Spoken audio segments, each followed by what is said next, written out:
Oke, jadi pada video kali ini kita bakalan mencoba ya untuk membuat arsitektur AWS dari mulai VPC, terus nanti ada subnetnya, ini multi available zone, terus nanti ada routing table ke Elastic IP, yaitu itu dari awal sampai akhir.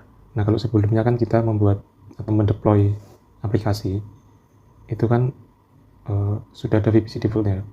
Nah, kali ini kita bakalan membuatnya dari awal, mulai dari networkingnya sampai ke komputasi, lalu ke database. Oke, kita langsung mulai saja ya. Nah, pertama-tama di sini itu kan sudah ada VPC defaultnya. Nah, ini bisa dihapus terlebih dahulu. Nah, ini adalah VPC default. Ini setiap akun itu sepertinya ada ya VPC defaultnya. Setiap akun, bahkan setiap region itu ada VPC defaultnya. Nah, bentuknya seperti ini. Dia sudah nyambung ke internet gateway. Nah, di sini kita hapus saja VPC defaultnya.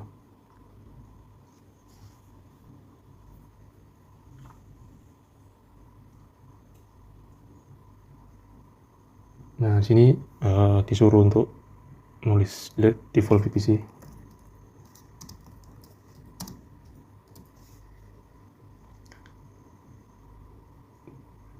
Nah, untuk catatan ya, yang di video ini kita belum implementasi yang high availability ya. Kita hanya melakukan deployment di satu instance dan satu RDS. Nah, rencananya di video selanjutnya kita bakalan membuat yang high availability yang pakai auto scaling group. Dan ini sudah terhapus. Kita cek di subnet. Nah, sudah hapus juga. Kita cek di routing table. Nah, sudah terhapus. Nah, ini juga sudah.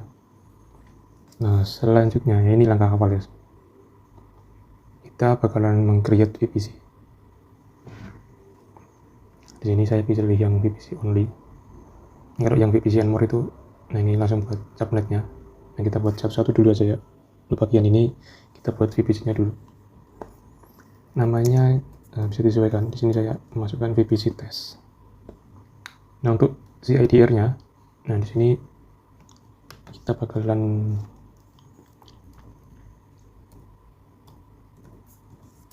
hitung dulu ya.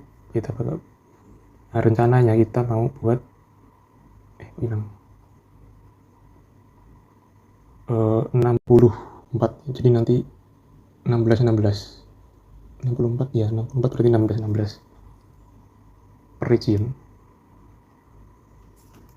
Nah, kita simulasikan dulu ya di sini. Ini 64 itu 26. Nah, 26. Jadi slash-nya pakai yang 26.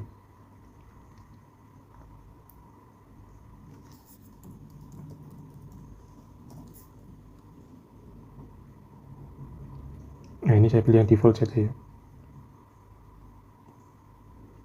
Ini pilihan kalau misalnya teman-teman mau IPv6. Di sini kan IPv4. Karena saya belum butuh ya, jadi saya pilih no aja. Setelah itu kita klik create ya. Create. Nah, untuk pembagian subnetnya, nanti rencananya itu akan ada 2 availability zone. Jadi di tiap availability zone itu nanti ada subnet public dan private-nya.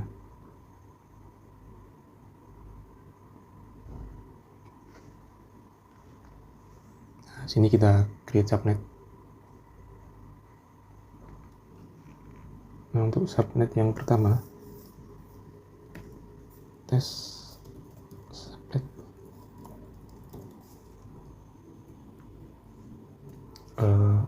kita sesuaikan sama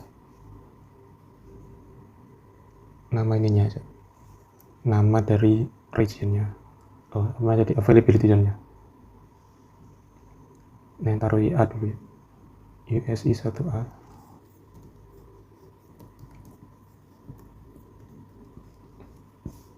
Nah, ini nanti dia bakalan jadi subnet private-nya.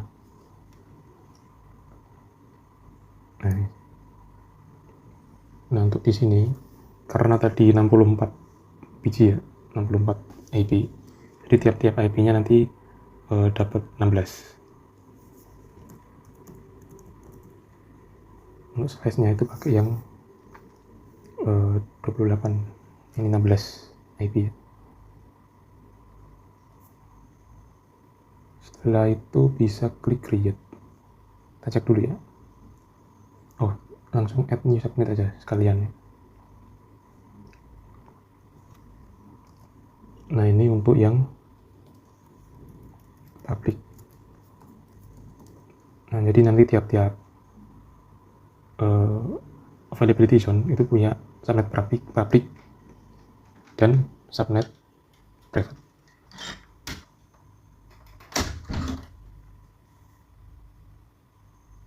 Nah, sini kita pilih yang USI 1A.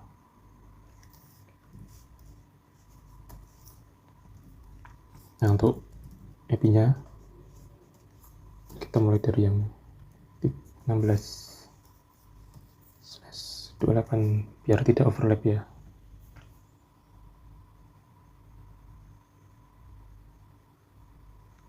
Nah, setelah itu kita tambah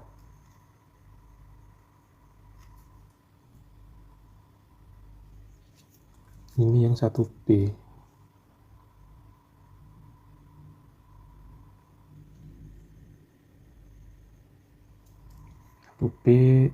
Terus ADR-nya kita tulis di 16, selanjutnya adalah 32.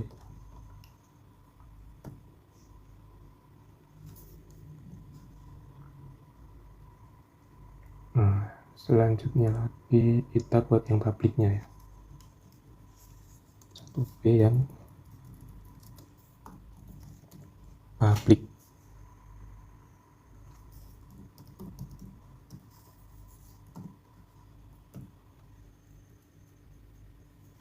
Slash 28 ya. Nanti dia dapat 16 ya, walaupun realisasinya nanti 11 ya, karena 5 IP-nya itu bakalan di resolve ke AWS gitu. Tapi di sini kita cuma lihat dan ini sudah cukup. Nah, lalu kita klik create subnet. Ini sudah create subnet, kita tunggu saja. Nah, sudah berhasil ya. Nah, 1A, 1B. Nah, sini langkah selanjutnya adalah kita buat root table-nya. Nah, ini bakalan jadi root table private. Nah, kita jadikan ini yang root table private. Setelah itu kita asosiasikan ke yang private tadi.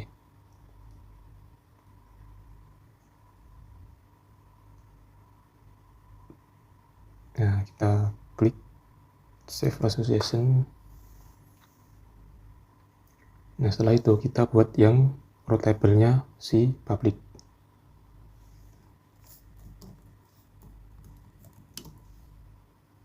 Kita taruh di VPC yang VPC test tadi. Setelah itu klik create. Nah, kita cek ke root table-nya. Ini sudah muncul ya, root public. Nah, setelah itu kita update subnet association-nya. Kita pilih yang ini ya, yang public saja. Nah, ke sini masukkan yang public, save. Oke. Nah, langkah selanjutnya kita bakalan buat internet gateway. Ini internet gateway ini biar service yang ada di subnetnya itu bisa mengakses ke internet. Ya, bisa diakses juga dari internet.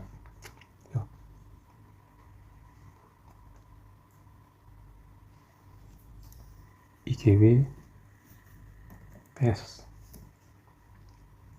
create internet gateway. Nah, ini kita selanjutnya akan attach ke VPC.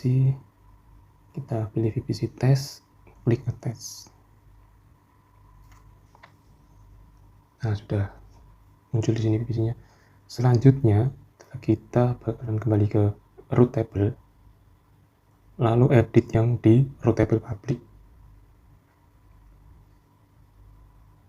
Nah,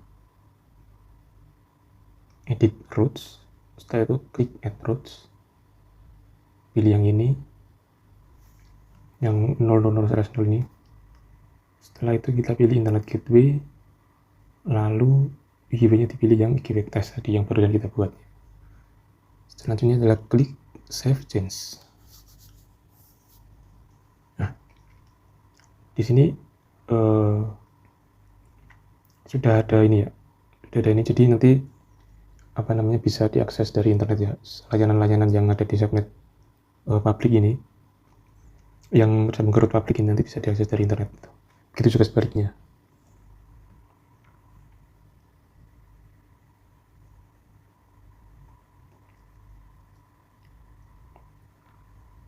Nah, jangan lupa ya, di sini pastikan juga ada, ini kan dari ID VPC dari VPC ya. Nah, pastikan ini baik di root table yang public maupun yang private tadi itu ada, karena itu nanti dibuat untuk saling berhubungan antara subnet yang ada di private dan public gitu. Nah, ini pastikan ada. Langkah selanjutnya kita bakalan menuju ke EC2 ya, karena kan tadi kita bisa buat ini ya, public subnet dan private subnet di dua availability zone. Nah, ini langkah selanjutnya kita bakalan create si EC2-nya di bagian public subnet. Nah, kita meluncur ke dashboard EC2.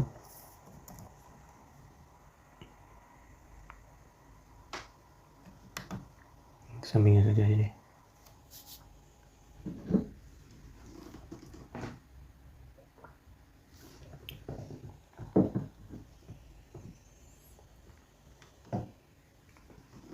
Nah, sebelum kita buat EC2-nya ya, kita perlu membuat ini, network interface. Nah, ini nanti si network interface ini nanti kita bisa pasang Elastic IP ya. Nah, gunanya apa Elastic IP ini? Nah, si Elastic IP ini dia itu static IP public yang bisa digunakan si EC2. Nah, di video saya sebelumnya itu kan kita pakainya IP yang bukan statik ya. Jadi kalau misalnya nanti dimatiin, itu si IP-nya yang di situ itu bakalan hilang gitu. Tapi kalau nanti pakai Elastic IP, itu dia nggak hilang. Jadi untuk urusan di bagian DNS itu dia bakalan memudahkan gitu. Oke, kita create network interface-nya terlebih dahulu.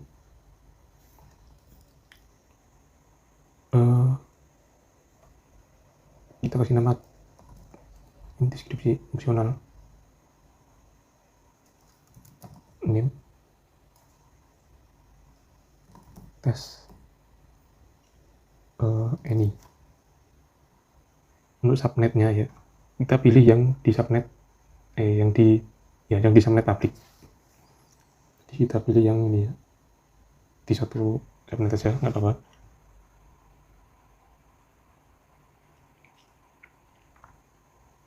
Nah, ini untuk IP address-nya bisa custom, tapi di sini saya pilih auto assign aja ya. Nah, setelah itu security group-nya nanti kita buat sendiri. Setelah ini sebenarnya tadi harus buat security group dulu ya. Nggak apa-apa, nanti kita edit. Bisa kita edit di sini, jangan khawatir. Next-nya adalah Nah, selanjutnya kita bisa klik create network interface. Oh, suruh pilih. Ya, nggak apa pilih ini. Ya, nggak apa pilih itu dulu. Nanti bisa diedit itu. Jangan khawatir.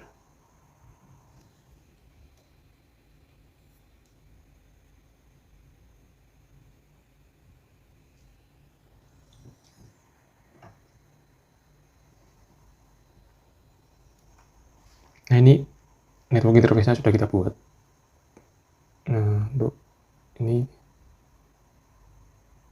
kita dapat titik 29. Ya, langkah selanjutnya adalah kita buat si elastic IP ya. Nah, di sini si elastic IP-nya kita allocate elastic IP. Kita pilih ini region-nya. Oh enggak ding. Ya ini pokoknya inilah. Kita klik allocate. Nah, ini sudah dapat ya elastic IP-nya. Nah, selanjutnya adalah kita coba cek dulu ke security group-nya.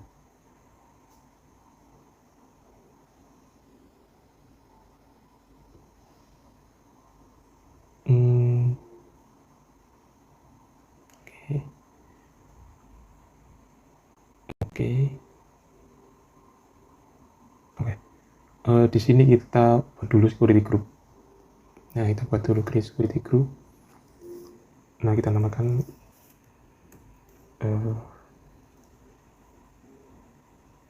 SG web. Nah, SG web. Oh, web SG aja lagi. Web SG. Nah, security group for web server. Nah, kita pilih VPC-nya. Nah, untuk inbound rules-nya ini karena kita mau membuat web server ya, berarti kita perlu HTTPS sama SSH. Nah, SSH karena kita nanti bakalan meng-SSH si web servernya. Nah, ini anywhere.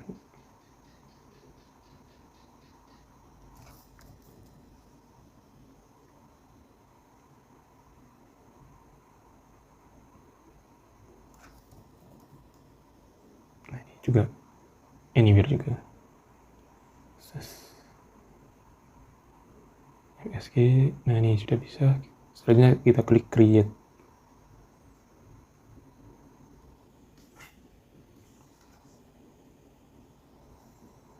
Nah, ini kita sudah buat security group-nya.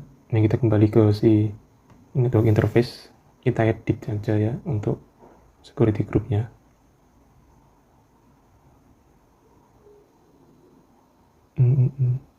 Dan security group.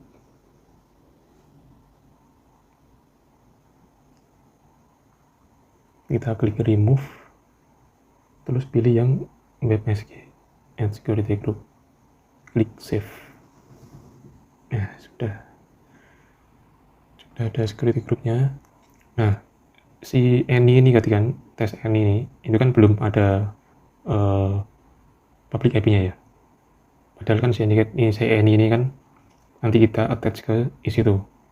Nah, di sini kita bisa edit agar punya public IP yang statis ya, pastinya pakai si elastic IP. Nah, di sini kita klik associate address. Nah, kita klik ini. Setelah itu kita klik si private IP-nya. Ini opsional. Gunanya itu buat ini kalau nggak salah kalau misalnya si ini di putus dari ini, itu tuh bisa langsung putus otomatis itu. Jadi nggak perlu mutusin manual. Nah, gitu. Jadi bisa langsung dipakai ke ini yang lain. Gitu sih. Kalau misalnya pilih ini, tapi ini opsional. Jadi nggak usah aja lah, nggak usah diklik. Kita langsung klik associate aja.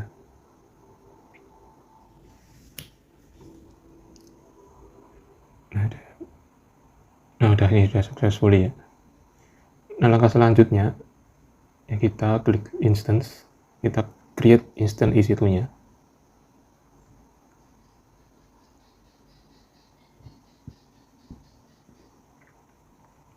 Nah, kita namakan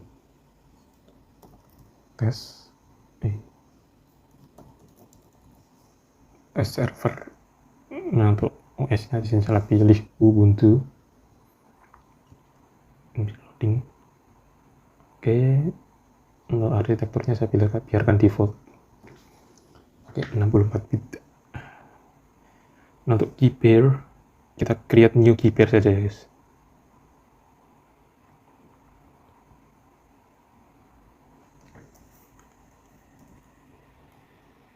Tes server key, kita klik key pair.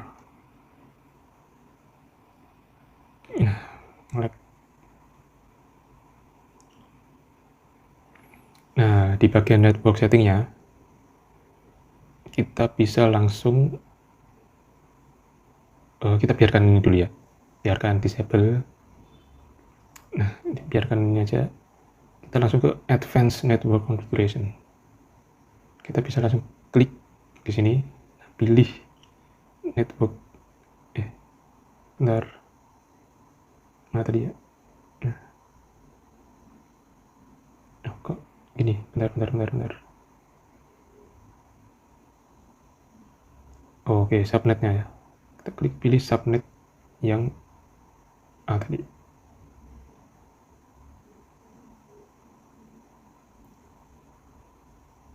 Setelah itu kita langsung ke sini. Nah, ini bakalan muncul si any-nya tadi ya.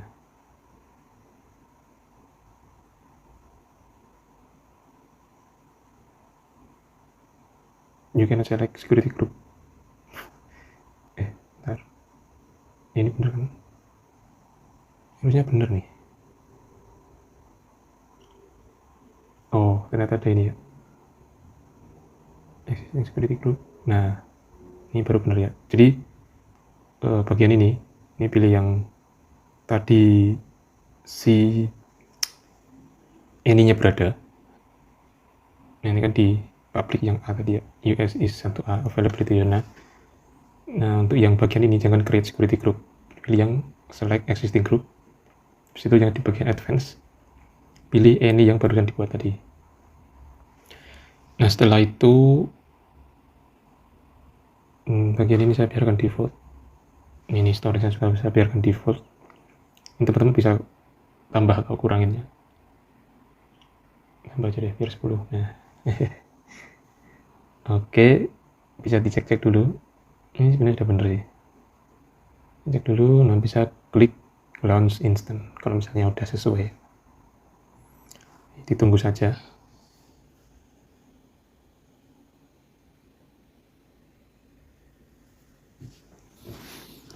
Oke, sudah berhasilnya kita membuat EC2-nya.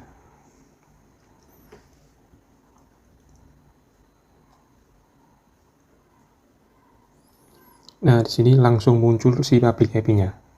Ini public IP-nya dari Elastic IP tadi yang barusan kita buat gitu. Nah, ini IP statis nih guys. Nah, di sini kita bakalan mencoba untuk SSH. Masukkan di sini. Selanjutnya masukkan kredensialnya pakai key tadi ya. Setelah itu klik open, klik accept. Nah, untuk username-nya biasanya namanya Ubuntu. Nah, kita sudah berhasil ya guys membuat si EC2 yang bisa diakses oleh public dengan Elastic IP. Nanti untuk si username-nya ini teman-teman bisa cek di sini ya, apa gitu username-nya di sini. Namanya Ubuntu, jadi tadi saya nyambungnya ya pakai username Ubuntu gitu. Nah, untuk langkah selanjutnya kita bakalan membuat RDS-nya. Ini create RDS di bagian private subnet. Kita langsung saja menuju RDS.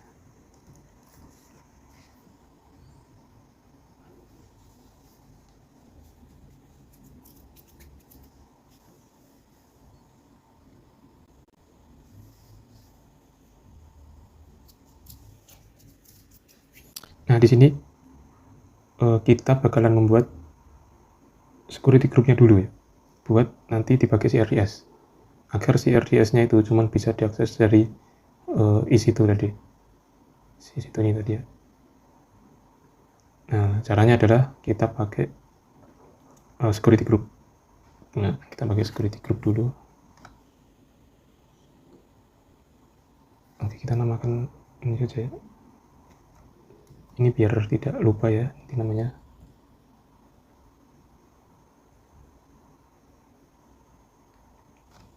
Ini RDS SG low EC2 security group to access RDS. Nah, untuk VPC-nya di sini pilih yang VPC test. Nah, untuk inbound rules-nya, nah di sini saya arahkan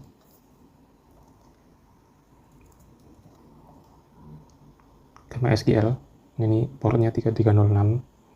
Nah, untuk source-nya ini dari bukan anywhere pastinya ya. Ini dari pilih yang custom. Terus pilih yang web security group. Nah, ini. Jadi CRDS-nya nanti cuma bisa diakses dari yang ada di security group. Ini web security group atau web strip SG tadi.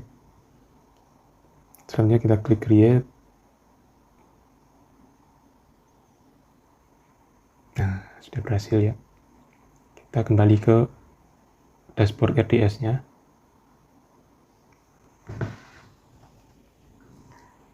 Kita klik create RDS.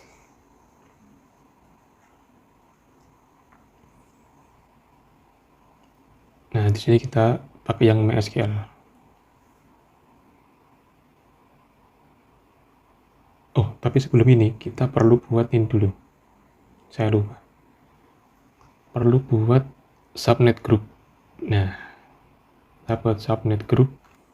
Ini sebenarnya belum perlu sih, tapi kita persiapan ya nanti buat video ke depannya. Yang kan kita rencananya mau buat yang pakai auto skill group. Jadi yang pakai yang high availability. Nah, kita di sini persiapan dulu ya. Nah, sini subnet RDS. Nah, karena ini RDS, jadi kita pilih yang private saja itu ya. Nah, karena kan untuk RDS kan dia diaksesnya cuma dari si isi itu tadi ya. Jadi kita pilih yang private aja. Nah, oke. Sudah. Kita pilih ya. Subnetnya yang private. Klik create. Oh, description. For RDS. Ini kebanyakan. Oke, kita klik create. Nah, sudah ada ya. Nah, setelah itu kita pergi ke database-nya. Create database.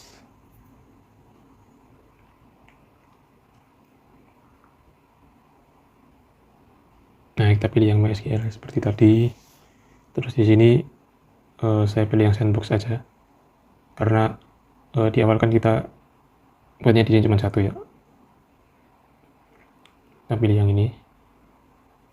Setelah itu di sini untuk namanya database test. Dan untuk username-nya kita pilih admin. Benar, kita bakalan generate password dulu ya. Generator.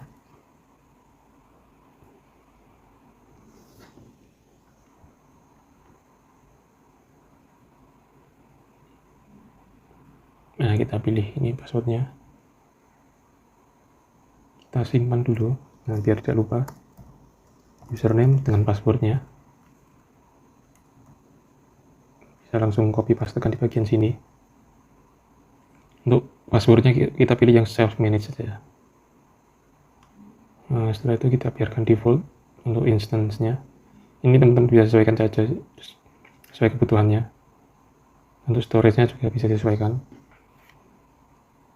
Nah, untuk connectivity, ini saya pilih don't connect to EC2.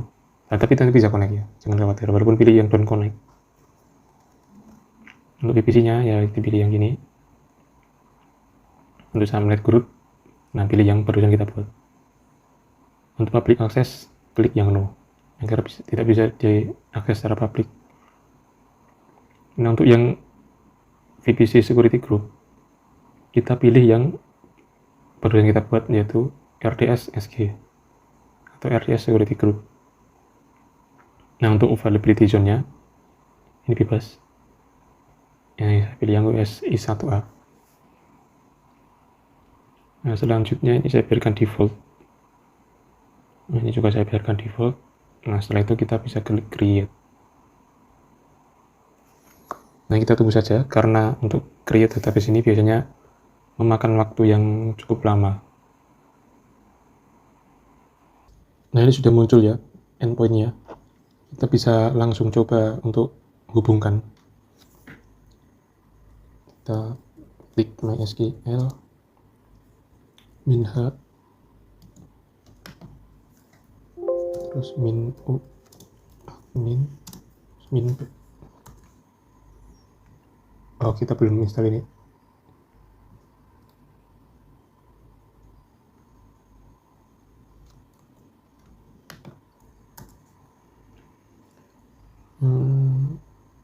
Oh, kita update dulu ya.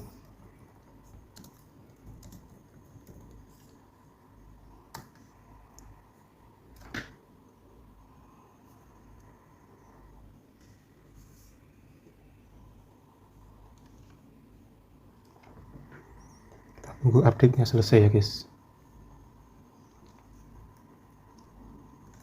Nah, kita install MySQL client-nya. Oke, lalu kita coba sambungkan. Passwordnya tadi ada di sini.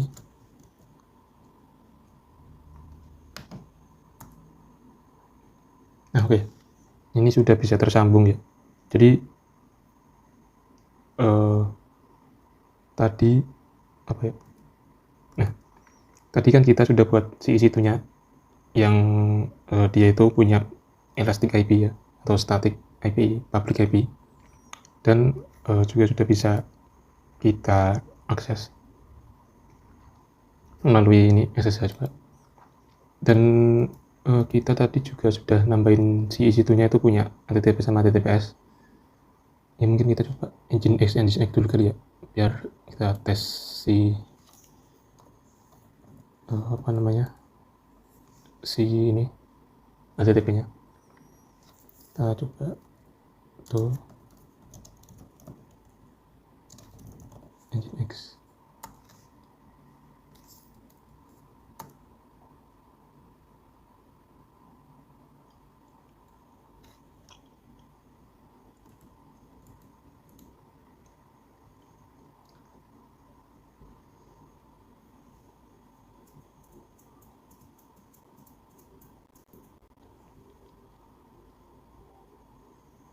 Nah, kita coba kunjungin.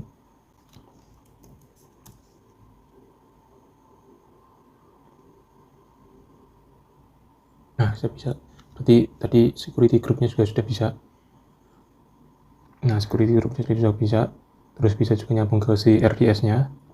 Dan bisa dikunjungin oleh users itu. Nah, jadi kita sudah bisa berhasil bikin dari awal. Ini mulai dari networking-nya, dari VPC-nya, terus subnet-nya, terus ada elastic IP-nya, nah, lalu ke komputasinya, si EC2-nya, dan si RDS. Seperti itu. Nah, kalau misalnya teman-teman mau tambahin kayak Laravel gitu, itu sebelumnya saya juga pernah melakukan deployment Laravel, yang nanti saya cantumkan ya di kolom deskripsi. Nah, ini teman-teman bisa ikutin caranya di situ, bagaimana caranya deployment Laravel. Dan ya di sini mungkin sudah cukup ya. Jadi terima kasih sudah menonton. Wassalamualaikum warahmatullahi wabarakatuh.